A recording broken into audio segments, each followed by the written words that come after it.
네, 오늘 우리에게 주시는 하나님의 말씀 함께 보겠습니다. 요나서 1장 4절로부터 15절까지 말씀입니다. 요나서 1장 4절부터 15절 한 절씩 번갈아 가면서 읽으시고 마지막 절을 함께 읽겠습니다. 여호와께서 큰 바람을 바다 위에 내리심에 바다 가운데에 큰 폭풍이 일어나 배가 거의 깨지게 된지라. 사공들이 두려워하여 각각 자기의 신을 부르고 또 배를 가볍게 하려고 그 가운데 물건들을 바다에 던지니라. 그러나 요나는 배 밑층에 내려가서 누워 깊이 잠이 든지라. 선장이 그에게 가서 이르되 자는 자여 어찌함이냐, 일어나서 내 하나님께 구하라. 혹시 하나님이 우리를 생각하사 망하지 아니하게 하시리라 하니라.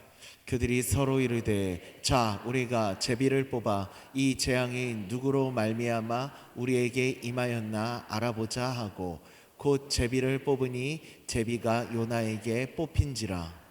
무리가 그에게 이르되 청하건대 이 재앙이 누구 때문에 우리에게 임하였는가 말하라.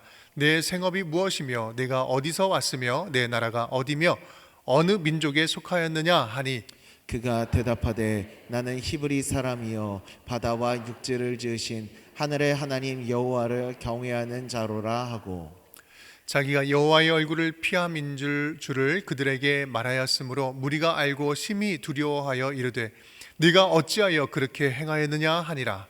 바다가 점점 흉용한지라. 무리가 그에게 이르되 우리가 너를 이렇게 하여야 바다가 우리를 위하여 잔잔하겠느냐 하니, 그가 대답하되 나를 들어 바다에 던지라. 그리하면 바다가 너희를 위하여 잔잔하리라. 너희가 이 큰 폭풍을 만난 것이 나 때문인 줄을 내가 아노라 하니라. 그러나 그 사람들이 힘써 노를 저어 배를 육지로 돌리고자 하다가 바다가 그들을 향하여 점점 더 흉용함으로 능히 못한지라.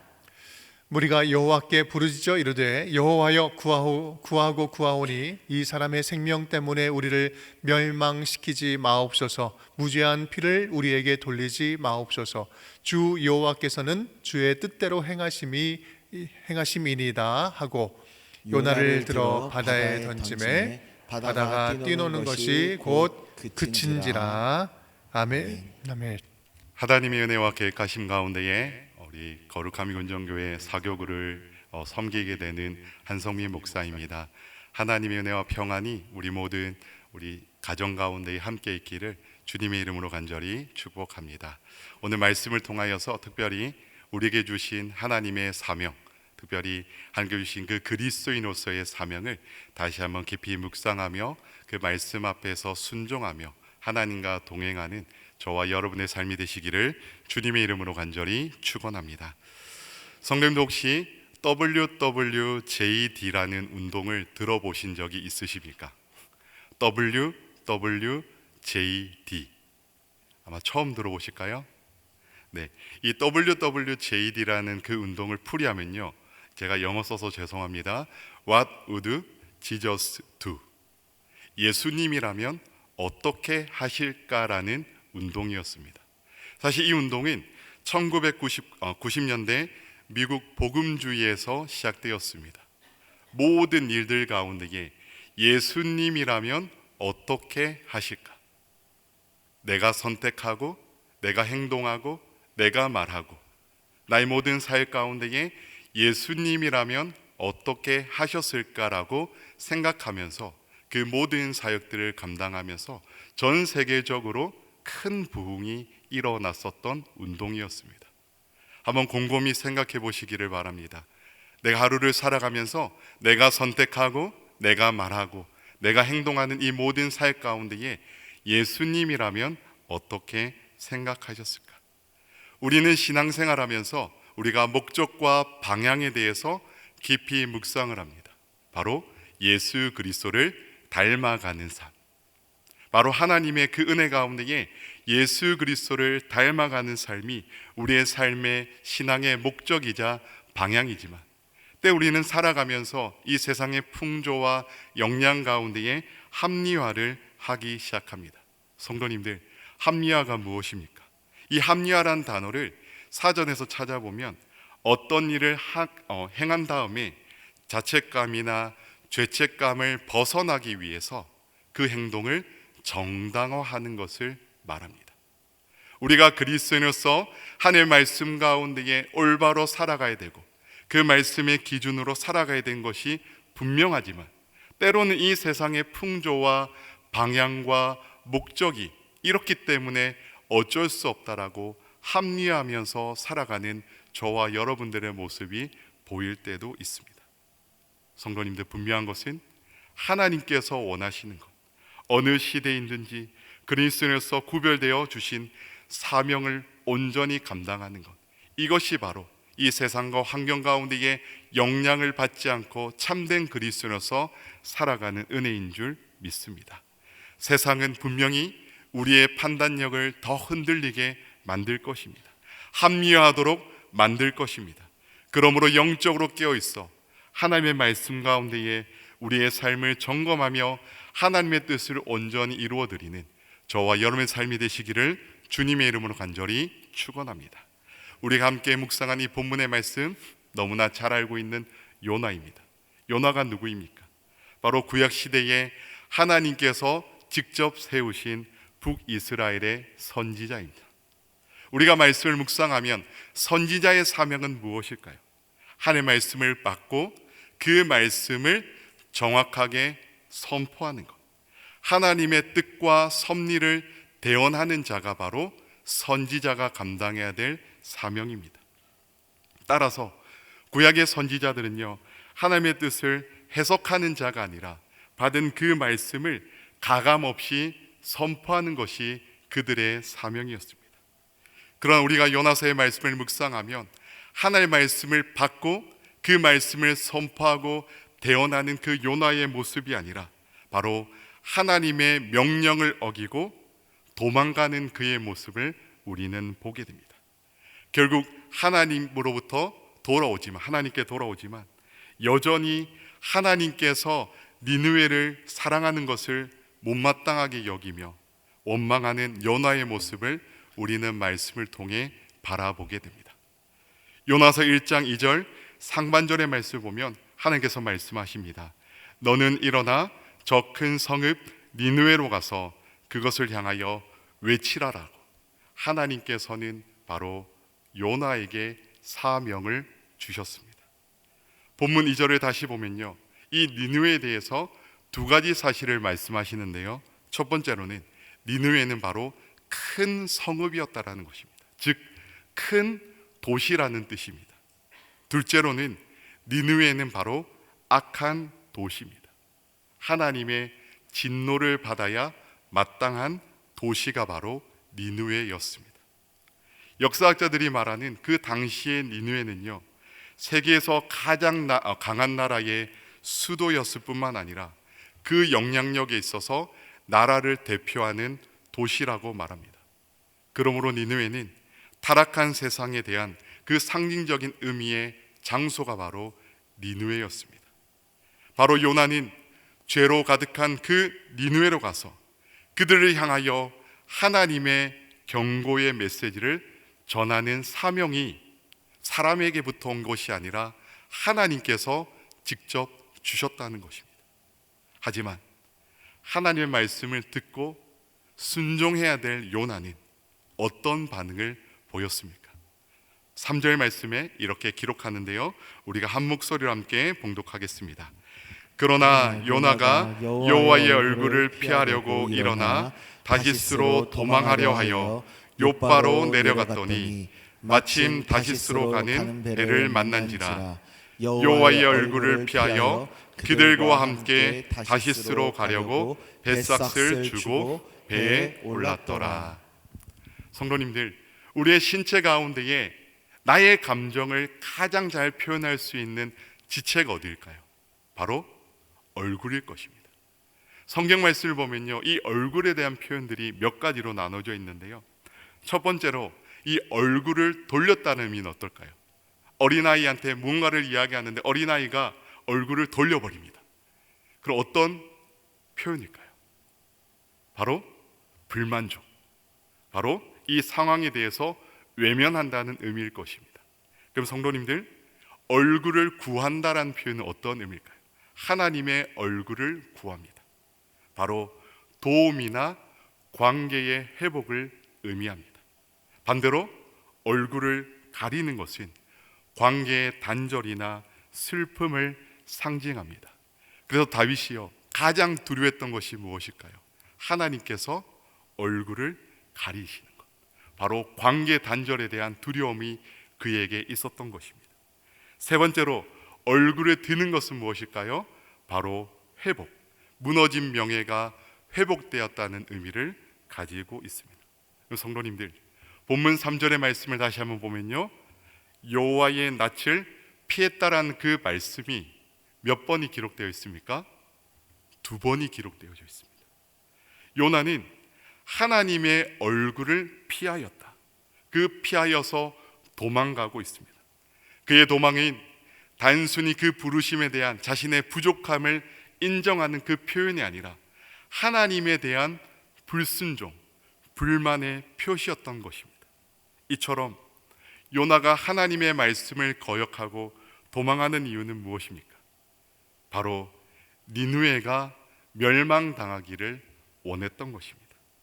열왕기하 17장 6절의 말씀을 보면요, 이스라엘이 아수르에 의해서 멸망당한 과거의 역사가 있었습니다.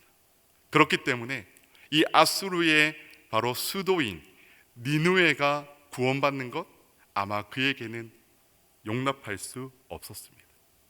죄로 가득한 바로 멸망받아 마땅한 니느웨 사람들에게 하나님의 은혜가 베풀어지는 것이 그는 너무 싫었기 때문입니다. 결국 요나는 하나님의 뜻과 하나님의 계획과 하나님의 섭리가 아니라 자신의 생각과 판단으로 니느웨가 아닌 다시스로 가게 됩니다. 그렇다면 저와 여러분들은 어떻습니까? 때로는 하나님의 뜻과 응답이 나의 생각과 다를 때에 우리는 어떤 반응이 일어납니까? 열심히 기도하고 계획하며 걸어갑니다.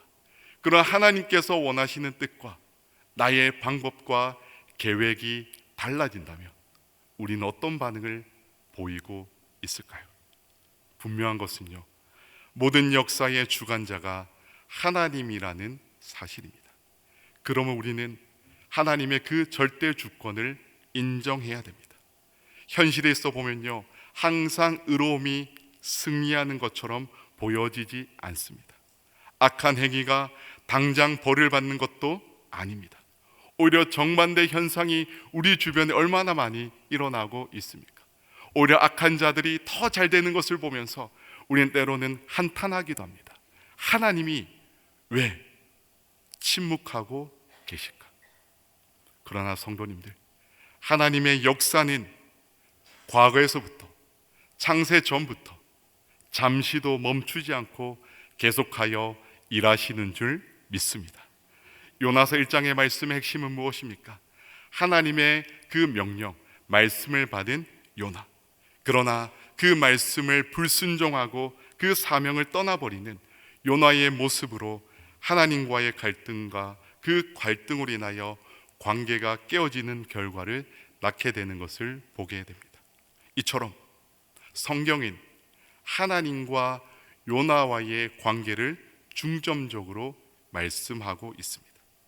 그래서 하나님과의 그 관계가 깨어지고 그 말씀에 불순종하여 스스로 잘못된 길을 선택한 그 요나를 하나님께서는 하나님의 계획과 방법으로 다시 한번 돌이키시지만, 그러나 요나 어떻습니까? 여전히 원망하고 불평하고 있는 것입니다. 그럼에도 불구하고 하나님의 뜻은 반드시 이루어진다라는 표현입니다. 그래서 우리는 바로 선하신 하나님, 하나님의 말씀을 그대로 성취하시는 그 선하신 하나님이 본문의 말씀 가운데에 기록되어져 있습니다. 사랑하는 성도님들, 우리가 신앙생활하면서 신앙은요, 결코 학습되어지는 것이 아닙니다. 우리 과거에 청소년 때나 우리 또한 대학생들, 청년 때에 신앙생활했던 분들이 왜 어른이 되어서 그 신앙을 버리고 떠납니까? 바로 신앙을 학문으로만 배웠기 때문입니다. 그러므로 신앙은요, 하나님의 말씀이 나의 심령 가운데에 살아있어 내 마음에서 말씀을 통해 하나님을 만나는 것입니다. 그럴 때의 삶 전체가 바뀌고 우리의 가치가 바뀌고 우리의 정체성이 바뀌고 우리의 목적과 목표가 바뀌는 사명을 붙들며 살아가게 되는 것입니다. 이렇게 변화된 후에 우리는 더욱더 깨어지게 됩니다.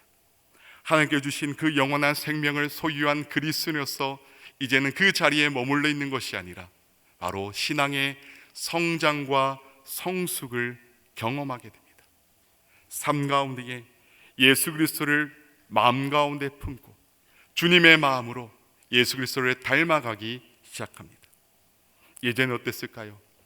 나의 문제와 나의 어려움만 그 초점이 맞춰져 있다면 이제는 그 지경이 점점점 넓어가는 것을 우리는 보게 됩니다. 주변 사람들의 아픔과 슬픔이 나의 아픔처럼 경험되어지기도 합니다.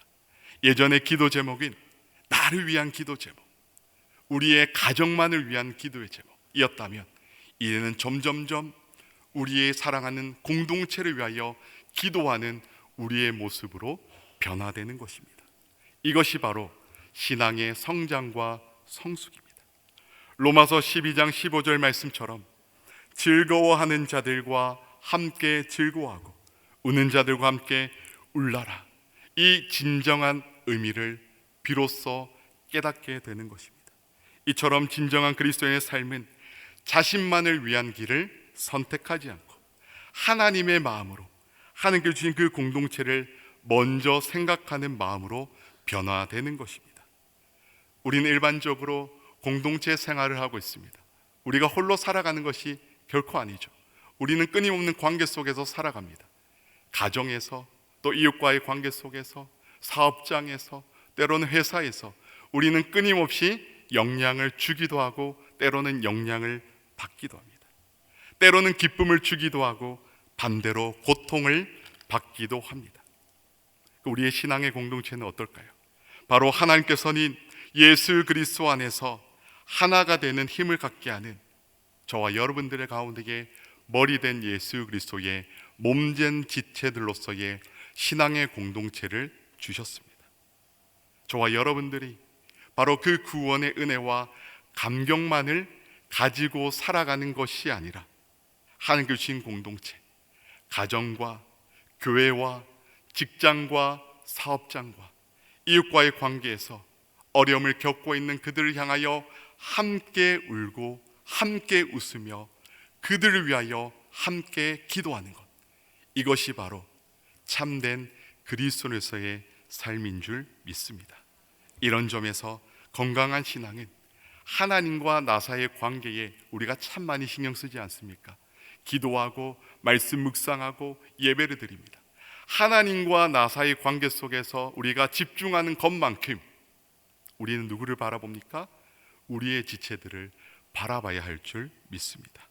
바로 하나님께 주신 이 여러 공동체를 생각하며 섬기는 사역을 감당하게 하시는 것입니다. 사랑하는 성도님들, 오늘 본문의 말씀 가운데에 우리가 그 관점을 조금만 옮겨보면요, 요나서 1장에 잠깐 등장하는 무리들이 있습니다. 사람들이 있습니다. 그들이 누구일까요? 다시스로 가는 배에서 만난 사람들, 짧게 줄이면요 선원들입니다. 특히 바다에 큰 폭풍이 일어날 때에 본문 5절을 보면요, 각각 자기의 신을 불렀다라고 표현하는 것을 볼 때 하나님 외에 다른 신을 믿었을 것으로 추측하게 됩니다. 그리고 큰 풍랑을 일으키시는 하나님, 또한 잔잔하게 하시는 하나님을 경험한 후에는 하나님을 섬기겠다라고 약속을 합니다. 무엇보다 그들이 폭풍을 맞았을 때에, 배가 깨어지게 될 때에 요나와 전혀 다른 모습을 보여주고 있다는 것입니다. 먼저 선원들은요, 누구를 생각했습니까? 공동체를 생각했습니다. 본문 5절입니다. 사공들이 두려워하여 각각 자기의 신을 부르고 또 배를 가볍게 하려고 그 가운데 물건들을 바다에 던지니라. 그러나 요나는 배 밑층에 내려가서 누워 깊이 잠이 든지라. 성도님들, 선원들은 무엇을 합니까? 배를 가볍게 하려고 그 가운데 물건들을 다 바다로 던졌다라고 기록합니다. 여기서 표현된 이 물건들을 원어적 의미에서 보니까요, 운송했던 그 물건, 그뿐만 아니라 자신들의 식량, 항해할 때에 너무나 중요한 물건들, 그 모든 것들을 어떻게 합니까? 바다로 다 던져버렸습니다. 이처럼 선원들에게 가장 소중했던 것은 무엇일까요? 바로 배에 함께 타고 있었던 공동체였던 것입니다. 그러나 풍랑의 근원이었던 그 요나는 무엇을 합니까? 다시 한번 5절 하반절 말씀을 보니까요, 배 밑층에 내려가서 누워 깊이 잠이 들었다라고 기록합니다. 죽음의 위협 앞에서 공동체를 살리기 위하여서 몸부림치고 있는 그 선원들과 달리 요나는 무엇을 합니까? 배 밑으로 내려가 깊이 잠이 들었습니다. 이러한 모습은요, 단순히 육체적인 그 피로를 의미하는 것뿐만 아니라 바로 하나님과 영적으로 멀어져 바로 영적인 그 무감각 상태를 말해주고 있습니다. 이처럼 하나님의 말씀 가운데 우리는 불순종하게 될 때에, 하나님과의 그 친밀한 관계가 끊어지게 될 때에 바로 우리는 영적인 무감각을 경험하게 된다는 사실입니다. 본문 6절 말씀을 다시 한번 보니까요, 깊이 잠에 빠져 있는 그 요나를 선장이 깨우며 이렇게 말합니다. 선장이 그에게 가서 이르되 자는 자여 어찌함이냐, 일어나서 내 하나님께 구하라. 혹시 하나님이 우리를 생각하사 망하지 아니하게 하시리라 하니라. 여기서 선장이 요나를 향하여 무엇이라 표현했습니까? 자는 자여. 이 잔다란 표현은요, 육체적으로 잠든 자여라는 표현보다는 그 위기의 상황을 극복하기 위해 수많은 사람들은 함께 공동체를 생각하는데 홀로 그것을 벗어나 바로 편안하게 깊이 잠에 빠져 있는 자여라는 뜻이 가지고 있습니다.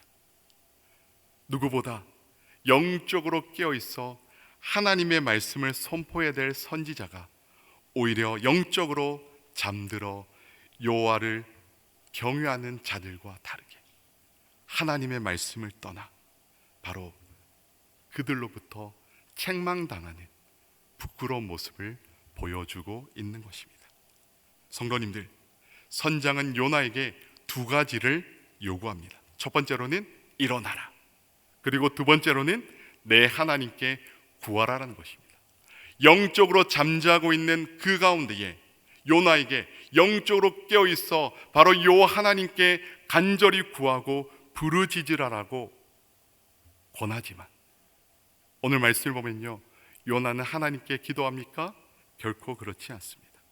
요나가 이 모든 상황 가운데 하나님께 기도했다는 표현은 단 한 구절도 기록되어져 있지 않습니다. 분명 선장의 말을 듣고 다시 한번 하나님께로 돌아갈 수 있는 기회가 열려져 있었으나 끝내 돌이키지 않고 끝까지 이기적인 모습을 보여주고 있습니다. 우리는 이후의 말씀을 보죠. 바로 제비를 뽑아 그 모든 근원의 원인은 누구라고 표현되어 있습니까? 요나라고 말하고 있습니다. 그러나 요나와 달리 선원들은요, 신중하게 행동합니다.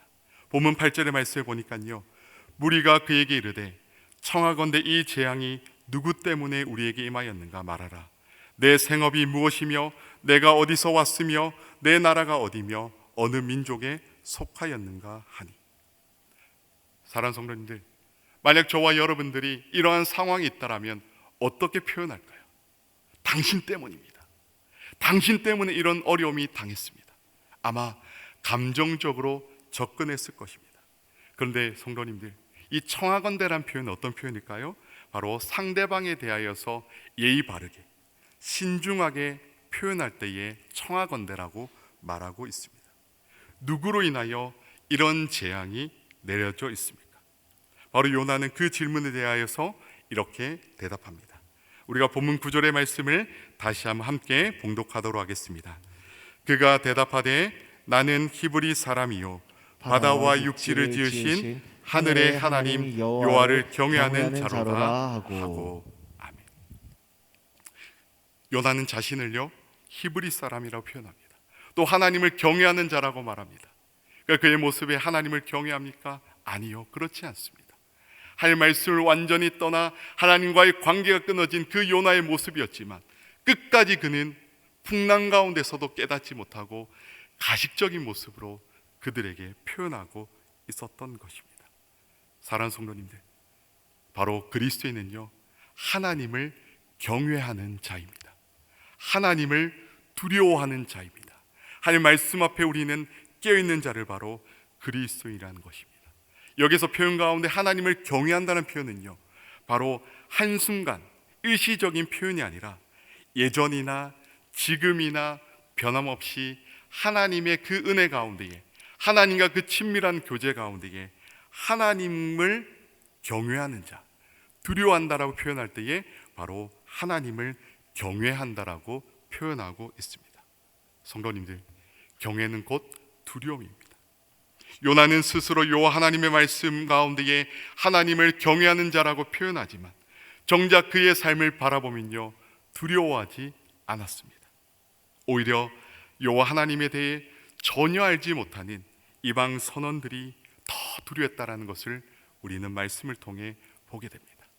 결국 하나님을 피해 하나님을 떠난 그 신앙의 모습은 바로 말뿐인 신앙으로 공동체를 신중하게 바라보지 못하고 오직 자신만을 생각하는 이기적인 신앙으로 변질될 뿐입니다.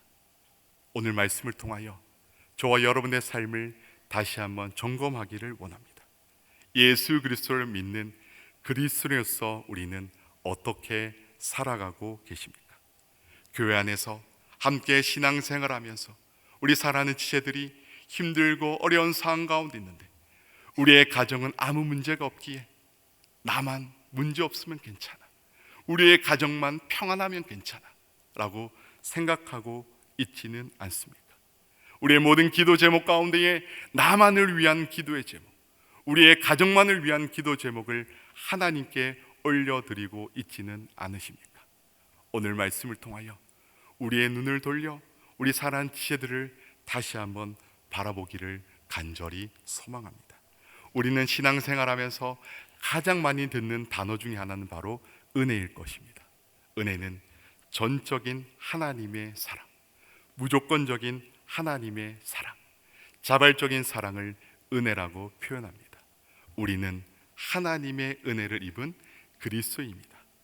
그래서 사도 바울은요 그 은혜를 입은 믿음의 공동체 가운데에 바로 우리 모두를 불러주셨습니다. 사도 바울은 교회를 고린도전서 12장 27절에 이렇게 말합니다. 너희는 그리스도의 몸이요 직체의 각 부분이라. 머리된 예수 그리스도 우리 안에서 바로 지체로서 저와 여러분들을 불러주셨다라는 것입니다. 교회는 건물이 아니라 바로 저와 여러분들 한 사람 한 사람이 모여 관계를 맺고 있는 신앙의 공동체입니다. 먼저는 내 안에 하나님과의 관계가 회복되어지고 이제는 우리의 눈을 돌려 우리의 사랑하는 지체들을 바라보는 저와 여러분 되기를 간절히 소망합니다. 이제 말씀을 정리하겠습니다. 우리는 다시 한번 말씀 가운데에 우리의 모습을 점검해야 될 줄 믿습니다. 서로를 위해 기도해 주는 관계, 서로를 품어주고 함께하는 관계, 예수 그리스도의 본을 보이는 관계가 진정한 신앙 공동체의 모습, 참된 그리스도인으로서의 모습인 줄 믿습니다. 바로 저와 여러분들이 예수 그리스도를 더 닮아가 우리가 이 땅 가운데에 빛과 소금의 그 모든 사명을 기쁨으로 감당하는 저와 여러분들의 모든 삶이 되시기를 주님의 이름으로 간절히 축원합니다.